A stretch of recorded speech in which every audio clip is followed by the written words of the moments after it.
বাংলাদেশ জরুরি ভিত্তিতে তুরস্কের কাছ থেকে ২৬টি লাইট ওয়েট ট্যাঙ্ক ক্রয় করছে। সম্প্রতি সংবাদ মাধ্যম বিবিসিতে এদেশের সামরিক খাত নিয়ে বিশদ প্রতিবেদনে বিমান, যুদ্ধজাহাজ ও অস্ত্রের সংখ্যা নিয়ে আলোচনা করা হয়। বলা হয়, এসব সরঞ্জাম আমদানিতে বাংলাদেশ একসময় চীন নির্ভর হলেও এখন বাজেট বাড়ায় বিক্রেতা দেশের পরিধি বেড়েছে। বাংলাদেশের সরকার পরিবর্তনের পর পাকিস্তানের সঙ্গে বাংলাদেশের সম্পর্কের উন্নয়ন ঘটছে, আর বাংলাদেশের অন্যতম প্রতিবেশী ভারতের সাথে উত্তেজনা দিন দিন বেড়েই চলেছে। এমন অবস্থায় পাকিস্তানের কাছ থেকে দূরপাল্লার আবদারি ব্যালিস্টিক ক্ষেপণাস্ত্র পেতেছে বাংলাদেশ। পাকিস্তানের এই মিসাইল কতটা দূরের লক্ষ্যবস্তুতে আঘাত করতে সক্ষম, এই ক্ষেপণাস্ত্র কি পরিমাণ গোলাবারুদ বহন করতে পারে, কেনই বা ভয় পাচ্ছে ভারতীয় মিডিয়াগুলো? পাকিস্তান থেকে অস্ত্র কিনছে বাংলাদেশের নতুন সরকার। হাসিনা সরকারের পতনের পর এটি সমর খাতে ইউনূস সরকারের অন্যতম বড় একটি সিদ্ধান্ত। দর্শক, আপনারা জানেন যে ৫ই আগস্ট রাজনৈতিক পট পরিবর্তনের পর বাংলাদেশের কূটনীতি, রাজনীতি সবকিছু কিন্তু পাল্টে গেছে। আগে সবকিছু ছিল ভারতমুখী রাজনীতি, ভারতমুখী পররাষ্ট্রনীতি। এখন সেই জায়গা থেকে একটি যুগান্তকারী রূপান্তর ঘটেছে। কিন্তু এতদিন পর যখন ভারতের কৃষকদের আলু পেঁয়াজ পচতে শুরু করলো, তখন নয়াদিল্লি বুঝতে পারলো। আসসালামু আলাইকুম প্রিয় দর্শক শ্রোতা, বাংলাদেশের সাথে পাকিস্তানের একটি সুসম্পর্ক তৈরি হচ্ছে। আপনারা সবাই অবগত আছেন যে ভারত থেকে যে পেঁয়াজ এবং আলু বাংলাদেশে নিয়ে আসা হতো, কিন্তু বর্তমানে না নিয়ে আসায় ভারতের পশ্চিমবঙ্গের কৃষকেরা কিন্তু পেঁয়াজ এবং আলুর গুদামে তারা আগুন জ্বালিয়ে দিয়ে প্রতিবাদ করতেছে। শুভেন্দু অধিকারী বাংলাদেশে কোনো পণ্য দেবে না, পশ্চিমবঙ্গ থেকে কোনো পণ্য আসবে না, এ কথা বলায় শুভেন্দু অধিকারীর প্রতি কিন্তু ভারতের পশ্চিমবঙ্গের কৃষকেরা খেপেছে।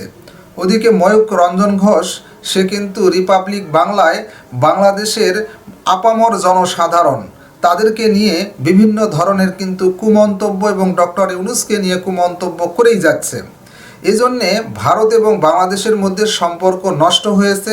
এবার সুসম্পর্ক বাংলাদেশের তৈরি হচ্ছে চীন এবং পাকিস্তানের সাথে, এবং চীন এবং পাকিস্তান বাংলাদেশের যে কোনো সমস্যায় তারা এগিয়ে আসবে এবং এগিয়ে আসছে। অলরেডি পাকিস্তান থেকে কিন্তু পণ্যবাহী জাহাজ অলরেডি বাংলাদেশে আসা শুরু হয়েছে, চীন থেকেও আসতেছে। এই কারণে কিন্তু ভারত থেকে আর কোনো কিছু আমদানি করতে হচ্ছে না বাংলাদেশকে। চলুন, গুরুত্বপূর্ণ কিছু ভিডিও আপনারা এই ভিডিওতে দেখতে পারবেন যে পাকিস্তান এবং চীন বাংলাদেশকে কতটা সহযোগিতার হাত বাড়িয়ে দিচ্ছে। চলুন ভিডিওতে বিস্তারিত দেখে আসি। দর্শক, আপনারা জানেন যে ৫ই আগস্ট রাজনৈতিক পট পরিবর্তনের পর বাংলাদেশের কূটনীতি, রাজনীতি সবকিছু কিন্তু পাল্টে গেছে। আগে সবকিছু ছিল ভারতমুখী রাজনীতি, ভারতমুখী পররাষ্ট্রনীতি। এখন সেই জায়গা থেকে একটি যুগান্তকারী রূপান্তর ঘটেছে। সেখানে বাংলাদেশের পক্ষ থেকে বলা হচ্ছে, না, কোনো একক দেশের সাথে না, সবার সঙ্গে সমান বন্ধুত্ব, এবং সেই বন্ধুত্বের ভিত্তি হবে মর্যাদা সম্পন্ন এবং রীতিমতো সাম্যের একটি পরিস্থিতি তৈরি হবে। কোনোভাবেই মাথা নত করা বা নতজানু যে পররাষ্ট্রনীতি, সেটা চলবে না। তো সেই ধারাবাহিকতায় পাকিস্তান খুব দ্রুত রেসপন্স করেছে। পাকিস্তান কাছাকাছি এসছে এবং বাংলাদেশ যে ইস্যু নিয়ে পাকিস্তানের সঙ্গে এখন একমত, সেটি হচ্ছে সার্ককে পুনর্জীবিত করতে হবে এবং এই অঞ্চলে ব্যবসা বাণিজ্য চাঙ্গা করতে হবে। ইতিমধ্যে করাচি থেকে সরাসরি জাহাজ আসতে শুরু করেছে চট্টগ্রাম বন্দরে, এবং শাহবাজ শরীফ এবং বাংলাদেশের অন্তর্বর্তী সরকারের প্রধান উপদেষ্টা ইতিমধ্যে দুটি কনফারেন্সে তারা একসঙ্গে কথা বলেছেন। সাইড টকে তারা সিদ্ধান্ত নিয়েছেন যে সার্ককে পুনর্জীবিত করতে হবে। এরই মধ্যে খুবই এই সব কথাবার্তার মধ্যে দৃশ্যমান যে ঘটনাটি ঘটতে যাচ্ছে, সেটি হচ্ছে পাকিস্তানের পররাষ্ট্রমন্ত্রী ঢাকায় আসতে পারেন ফেব্রুয়ারিতে। আজকে অনেকগুলো অনলাইনে এটি ব্যাপকভাবে প্রচার হয়েছে। খবরে বলা হচ্ছে পাকিস্তানের উপপ্রধানমন্ত্রী ও পররাষ্ট্রমন্ত্রী ইসহাক দার আগামী মাসের প্রথম সপ্তাহে ঢাকায় আসতে পারেন। ৫ই আগস্ট পরবর্তী রাজনৈতিক পট পরিবর্তনের পর ঢাকা ইসলামাবাদ সম্পর্ক এগিয়ে নেওয়ার বিষয়টি তার এই সফরে প্রাধান্য পেতে পারে বলে কূটনৈতিক সূত্রে জানা গেছে। ইসহাক দারের সফর নিশ্চিত হলে এটাই হবে এক যুগ পর পাকিস্তানের কোনো পররাষ্ট্রমন্ত্রীর প্রথম বাংলাদেশ সফর। ২০১২ সালের নভেম্বরে পাকিস্তানের তৎকালীন পররাষ্ট্রমন্ত্রী হিনা রাব্বানি খার ঢাকায় এসেছিলেন। বাংলাদেশের কূটনৈতিক সূত্রগুলো শুক্রবার প্রথম আলোকে বলছেন, একদিনের সফরে ইসহাকদারের ঢাকায় আসার কথা রয়েছে। এ নিয়ে দুই দেশের মধ্যে কথা হচ্ছে, সব ঠিকঠাক ভাবে এগুলে ফেব্রুয়ারি 5 থেকে 7 তারিখের মধ্যে ইসহাকদার একদিনের জন্য ঢাকায় আসতে পারেন। কূটনৈতিক সূত্র বলছে, ইসহাকদার ফেব্রুয়ারির প্রথম সপ্তাহে দক্ষিণ পূর্ব এশিয়ার একটি দেশ সফরের সময় বাংলাদেশ সফরের পরিকল্পনা করছেন।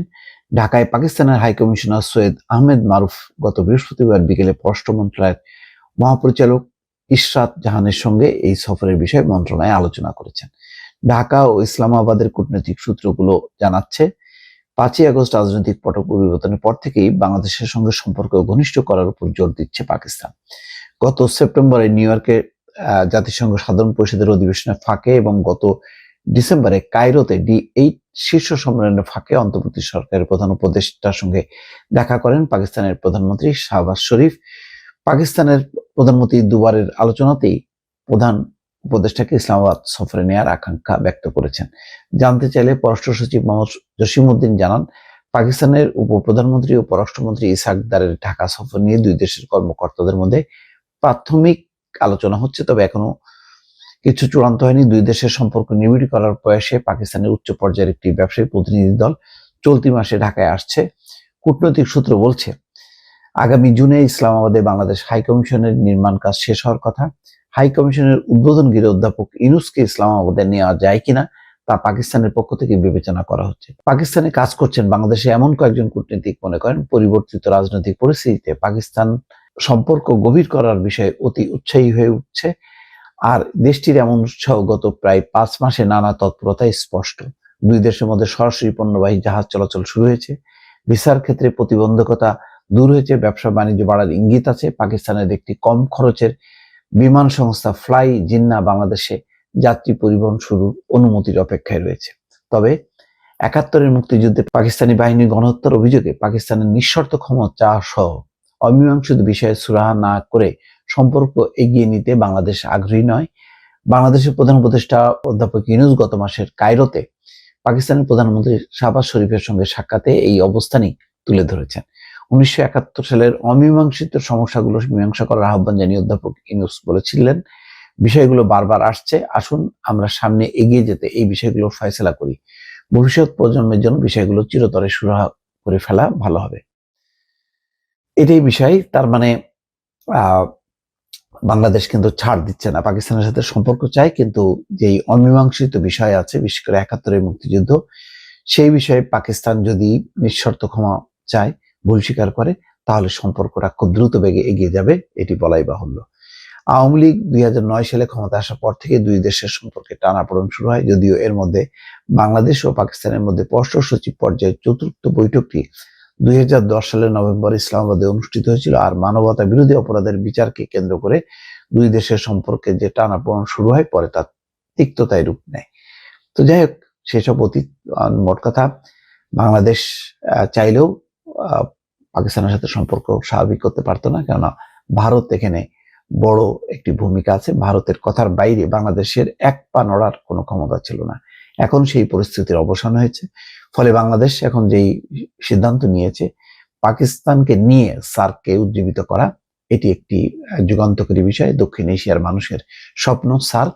সেই সার্কটি আবার পুনরুজ্জীবিত যদি হতে পারে, তাহলে এটি বলা যায় এই অঞ্চলের দেশগুলোর মধ্যে পারস্পরিক সম্পর্ক বাড়বে এবং ভারতের যে একরোখা নীতি ভারতের অন্যতম গুরুত্বপূর্ণ প্রতিবেশী বাংলাদেশ সম্পর্কে গতকালকে ভারতের পররাষ্ট্র মন্ত্রণালয়ের মুখপাত্র মিস্টার রণবীর জয়সওয়ালকে সরাসরি সাংবাদিকরা প্রশ্ন করেন, বাংলাদেশ জরুরি ভিত্তিতে তুরস্কের কাছ থেকে 26টি লাইট ওয়েট ট্যাঙ্ক ক্রয় করছে।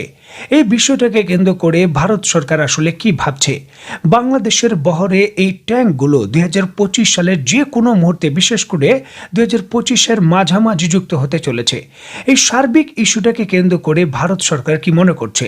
তুরস্কের কাছ থেকে 26টি ট্যাঙ্ক ক্রয় করা ভারতের জন্য রাষ্ট্রীয় নিরাপত্তার জন্য হুমকি কিনা, এই বিষয়টিকে কেন্দ্র করে ভারত সরকার কি ভাবছে, এই বিষয়ে প্রশ্ন করা হয়। যে অত্যন্ত গুরুত্বপূর্ণ এই বিষয়টিকে কেন্দ্র করে ভারতের পররাষ্ট্র মুখপাত্র তার বক্তব্যে বলেন, ভারত নিরাপত্তা সংক্রান্ত বিষয়ে সব সময় নজর রাখে এবং উপযুক্ত পদক্ষেপ নেয়। বাংলাদেশের এই ট্যাঙ্ক কেনার সিদ্ধান্ত ভারতের জন্য কোনো নতুন বার্তা কিনা এমন প্রশ্ন করা হলে এর জবাবে বলেন, ভারত কখনো বাংলাদেশের সঙ্গে শান্তিপূর্ণ এবং স্থিতিশীল এবং সহযোগিতামূলক সম্পর্ক গড়ে তোলার ক্ষেত্রে আগ্রহী এবং সেই সম্পর্ক পারস্পরিক বিশ্বাস এবং সম্মানের উপর ভিত্তি করে থাকতে চায়। বিষয়টা হলো, বাংলাদেশ একটি স্বাধীন সার্বভৌম দেশ। তার নিজের দেশের অখণ্ডতা রক্ষা করার জন্য এবং নিরাপত্তা রক্ষা করার জন্য বাংলাদেশ সামরিক সমরাস্ত্র ক্রয় করতেই পারে এবং তুরস্কের সঙ্গে আমাদের কৌশলগত চুক্তিও রয়েছে, সম্পর্কও রয়েছে। সুতরাং আমরা এটা করতেই পারি। এখন ভারত এই ইস্যুটাকে কেন্দ্র করে কেন এত মাথা ঘামাচ্ছে? তার কি সমস্যা? তার নিরাপত্তার জন্য এটা কত বড় ঝুঁকি বা কেন ঝুঁকি? 26টি ট্যাঙ্ক ভারতের মতো দেশের জন্য বড় কোনো হুমকি কখনোই হতে পারে না। যাই হোক, এখানে আপনাদের সুবিধার্থে বলে রাখা ভালো যে তুরস্কের অটোকার কোম্পানির সঙ্গে 2022 সাল থেকেই বাংলাদেশ সেনাবাহিনীর জন্য ট্যাঙ্ক ক্রয়ের যে চুক্তির বিষয়টা, সেটা নিয়ে আলোচনা হচ্ছিল। প্রাথমিক অবস্থায় বাংলাদেশের পছন্দ ছিল তুরস্ক এবং ইন্দোনেশিয়ার যৌথভাবে তৈরিকৃত কাপলান ট্যাঙ্ক। তবে সেগুলোর ওজন প্রায় 29 টন, যেগুলো বাংলাদেশের যে নরম মাটি রয়েছে তার জন্য উপযুক্ত নয়। আর এই জন্যই কিন্তু বাংলাদেশ সেনাবাহিনী এর পরিবর্তে তুরস্কের অটোকার তৈরিকৃত, স্ক্রিনে নিশ্চয়ই আপনারা দেখতে পাচ্ছেন, আর্মা 3 নামক যে ট্যাঙ্ক রয়েছে 105 mm আর্টিলারি সুসজ্জিত, স্ক্রিনে নিশ্চয়ই দেখতে পাচ্ছেন, এই ট্যাঙ্কগুলো ক্রয় করেছে। এখানে লক্ষণীয়, যদি আপনি লক্ষ্য করেন, এই ট্যাঙ্কগুলোর যেই চাকা রয়েছে সেগুলো কিন্তু সাধারণ ট্যাঙ্কের যে চাকা রয়েছে যেগুলো আয়রনের হয়ে থাকে সেরকম নয়। এটা কিন্তু চাকার মতো, আমাদের গাড়ির চাকা যেরকম থাকে সাধারণ এই চাকার মতো। নরম মাটি বা যে কোনো ধরনের কাদাযুক্ত জায়গায়, বিশেষ করে আমাদের সুন্দরবন বা আমাদের ওই নদীমাতৃক এলাকায় যুদ্ধ করার জন্য এগুলোকে ডিজাইন করা হয়েছে। বাংলাদেশের মতো এলাকা যেখানে নদীমাতৃক যুদ্ধটাই হবে সব থেকে বেশি, বিশেষ করে খুলনা সীমান্ত, ভারতের যে সীমান্ত রয়েছে সেই সকল এলাকাগুলো নরম মাটির জায়গা। সেই সকল জায়গায় শক্তিশালীভাবে যুদ্ধ করার জন্যই কিন্তু এই লাইট ওয়েট ট্যাঙ্কগুলোকে ডিজাইন করা হয়েছে এবং এগুলো খুবই ক্যাপেবল। সিরিয়ার মাটিতে এগুলো যুদ্ধক্ষেত্রে ফুয়াদ নদীর আশেপাশে খুবই ভালো পারফরমেন্স দেখিয়েছে, যার জন্য কিন্তু বাংলাদেশ সেনাবাহিনী এই ট্যাঙ্কগুলোকে পছন্দ করেছে এর কাজের উপযুক্ততা বিচার করে। তুরস্কের অটোকার তৈরিকৃত এই ট্যাঙ্কগুলোর 3টি ভেরিয়েন্ট আছে, আর্মা 1, আর্মা 2 এবং আর্মা 3। বর্তমানে আর্মা 2 টাইপের যে ট্যাঙ্ক রয়েছে তার ছবি দেখছেন। দেখুন, এগুলোকে ডিজাইন করা হয়েছে যে সকল মাইন রয়েছে সেগুলো অপসারণ করে পিছনের যে গাড়ি বহর রয়েছে তাকে জায়গা করে দেওয়ার জন্য এবং অটোমেটিক টেকনোলজির মাধ্যমে এগুলো চলে। এখন 26টি ট্যাঙ্কের মধ্যে কোন ভেরিয়েন্টের কতগুলো ক্রয় হয়েছে তা জানা যায়নি। আমাদের বাংলাদেশের বহরে বর্তমানে চায়নার তৈরি 2টি মেন ব্যাটেল ট্যাঙ্ক রয়েছে। এছাড়াও দুর্জয় ভেরিয়েন্টও রয়েছে যেটা আমরা কাজ করেছি। তবে অতিরিক্ত ওজন হওয়ার কারণে পাহাড়ি এলাকায় এগুলো কিন্তু দ্রুত চলাচল করতে পারে না এবং উপযোগিতা কম। তবে এই জায়গায় নিশ্চয়ই আপনারা দেখতে পাচ্ছেন তুরস্কের তৈরিকৃত এই আর্মা 1 নামক যেই ট্যাঙ্কগুলো রয়েছে মাত্র 19 টন ওজন। এগুলো কিন্তু পাহাড়ি এলাকায় যুদ্ধ করার জন্য খুবই ক্যাপেবল। বিশেষ করে পার্বত্য চট্টগ্রামের যে কোনো মিশনে খুব সহজেই এগুলো যে কোনো ধরনের ক্রিটিক্যাল কাজ করতে পারবে এবং শত্রুর একেবারে নিঃশব্দে তার ঘাঁটিতে ঢুকে এটা তাণ্ডব চালাতে সক্ষম এবং তার মিশনও সাকসেসফুল করতে সক্ষম। আর এই জন্যই কিন্তু এই ট্যাঙ্কগুলোকে বাংলাদেশ সেনাবাহিনী পছন্দ করেছে, যাতে বাংলাদেশের ক্যাপেবিলিটি বাড়ে, বাংলাদেশের যে সক্ষমতা রয়েছে যুদ্ধক্ষেত্রে, প্রকৃত সক্ষমতা সেটা বাড়ে। আপনি একটা অস্ত্র ক্রয় করলেন, তবে যুদ্ধক্ষেত্রে সেটা কাজ হলো না, কাদা মাটিতে আটকে রইল, যেমনটা আটকে ছিল এই ইউক্রেনের যুদ্ধক্ষেত্রে, তাহলে কিন্তু কোনো কিছু হবে না। যুদ্ধক্ষেত্রে সেখানকার ভৌগোলিক অবস্থান এবং সেখানকার ভৌগোলিক বিষয় বিবেচনা রেখে অস্ত্রের উপযোগিতা এবং অস্ত্র ক্রয় করতে হয়। আর এই জিনিসটা চিন্তা করেই কিন্তু বাস্তবিক ভিত্তিতে তুরস্কের যে শ্রেষ্ঠ প্রযুক্তি রয়েছে সেটাই বাংলাদেশ আনছে। দেখুন, ধাপে ধাপে এই ডেলিভারিটা হবে। যেমনটা জানা যাচ্ছে যে 2025 সালের মাঝামাঝি এই 26টি পূর্ণ যে ট্যাঙ্ক রয়েছে সেটার ডেলিভারি সম্পূর্ণ করা হবে। তবে আমরা আগামী 2 মাসের ভেতরই প্রথম ব্যাচের হতে পারে 4-5টি ট্যাঙ্ক হাতে পেতে পারি, এমনটা শোনা যাচ্ছে। দেখুন, এই ট্যাঙ্কগুলো কতটুকু আধুনিক সেই সম্পর্কে আমি কি বলবো। এটাকে আধুনিক যত টেকনোলজি রয়েছে তার সকল কিছু দিয়েই তুরস্কের কোম্পানি অটোকার সুসজ্জিত করেছে। লেজার ফাইন্ডিং থেকে শুরু করে অটোমেটিকলি টার্গেট শনাক্ত এবং টার্গেট রেঞ্জ শনাক্ত এবং যে কোনো মিসাইলকে জ্যামিং টেকনোলজি সহ অটো ক্যাপাবিলিটির যত ধরনের টেকনোলজি রয়েছে সকল কিছু অ্যাড করেছে। দেখুন, দিনে এবং রাতে মিশন পরিচালনার যে ক্যাপাবিলিটি রয়েছে, নাইট ভিশন, সেটা তো একটা সাধারণ বিষয়। এই ক্ষেত্রে এই ট্যাঙ্কটিতে যে থার্মাল টেকনোলজি রয়েছে সেটাও অ্যাড করা হয়েছে। 18.5 টন ওজনের এই ট্যাঙ্কগুলো 6.4 মিটার লম্বা এবং 2.7 মিটার প্রস্থের এবং 2.2 মিটার উচ্চতার। আর্মা 3 নামক যে ভেরিয়েন্টের ট্যাঙ্ক রয়েছে, স্ক্রিনে নিশ্চয়ই দেখতে পাচ্ছেন, এখানের মেইন ব্যারেল গান হিসাবে, ক্যানন হিসাবে 105 এর যে ক্যানন রয়েছে সেটা ব্যবহার করা হয়েছে এবং হিসাব বলছে এই ক্যানন দিয়ে 17.2 কিলোমিটার দূরের টার্গেটকে আঘাত করতে সক্ষম। এর আপনাদের সুবিধার্থে বলে রাখা ভালো, এই যে ট্যাঙ্কগুলো রয়েছে এই ট্যাঙ্কগুলো অটোমেটিকলি ভাবে যে এন্টি ট্যাঙ্ক মিসাইল রয়েছে তুরস্কের সেটাও ফায়ার করতে পারে। এর সিস্টেমেই এটাকে যুক্ত করে দেওয়া হয়েছে লেজার ফাইন্ডিং হিসাবে, কম্পিউটার কন্ট্রোল ভাবে তারা এই মিসাইলটি ফায়ার করতে পারবে এন্টি ট্যাঙ্ক। এর আপনাদের সুবিধার্থে বলে রাখা ভালো, স্ক্রিনে বর্তমানে আপনারা যে ট্যাঙ্কটি দেখছেন লাইট ওয়েট, এটা সংযুক্ত আরব আমিরাতের আর্মি রাবদান নাম দিয়েছে। এটা তুরস্কের অটোকার কোম্পানির সঙ্গে যৌথভাবে তারা তৈরি করেছে এবং এই সংযুক্ত আরব আমিরাতের আল জাসর নামক কোম্পানি 700 এই ধরনের ট্যাঙ্ক তৈরি করবে। তুরস্কের সামরিক খাতে সংযুক্ত আরব আমিরাত $5 বিলিয়ন বিনিয়োগ করেছে, যার অধীনেই কিন্তু তুরস্ক এই প্রযুক্তি সংযুক্ত আরব আমিরাতে হস্তান্তর করে কারখানা তৈরি করে দিয়েছে এবং 700 এই ধরনের ট্যাঙ্ক সংযুক্ত আরব আমিরাতে তৈরি হবে। এবং নিশ্চয়ই আপনারা দেখতে পাচ্ছেন এর ডিজাইনও কিছুটা ভিন্ন। মরুভূমির উপর যুদ্ধ করার জন্য এটাকে আলাদাভাবে ডিজাইন করা হয়েছে। যে ক্রেতার চাহিদা অনুযায়ী তুরস্ক এটার ডিজাইন পরিবর্তন করে থাকে এবং প্রযুক্তিও হস্তান্তর করে থাকে। এখন বাংলাদেশ যে 26টি আর্মা 3 ক্রয় করেছে, নিশ্চয়ই দেখতে পাচ্ছেন এর কিছুটা ডিজাইনে ভিন্নতা রয়েছে বাংলাদেশ সেনাবাহিনীর চাহিদা অনুযায়ী। পূর্ণাঙ্গ ডিটেলস আমার কাছে নেই, কারণ প্রকাশ করা হয়নি, হয়তো পরবর্তীতে জানাতে পারবো। তবে একটা প্রোটোটাইপ ছবি পাওয়া গেছে, স্ক্রিনে নিশ্চয়ই আপনারা দেখতে পাচ্ছেন। এই ধরনের বাংলাদেশের ট্যাঙ্কগুলো হতে পারে, যেটা 105 এর ক্যানন যুক্ত থাকবে। যাই হোক, এটা অত্যন্ত ভালো খবর যে বাংলাদেশের সামরিক শক্তি বৃদ্ধিতে দ্রুত পদক্ষেপ নেওয়া হচ্ছে এবং ইনশাল্লাহ আমরা ভালো কিছু সুখবর পাবো এবং এই আপডেট, এই সম্পর্কে আপডেট যখন নতুন কোনো কিছু আসবে। দর্শক শ্রোতা, এই বিষয়ে আপনার মতামত চাচ্ছি। কমেন্ট বক্সটি আপনার, লিখতে পারেন কমেন্ট বক্সে আপনার মতামত। আজকে এই পর্যন্তই। আল্লাহ হাফেজ।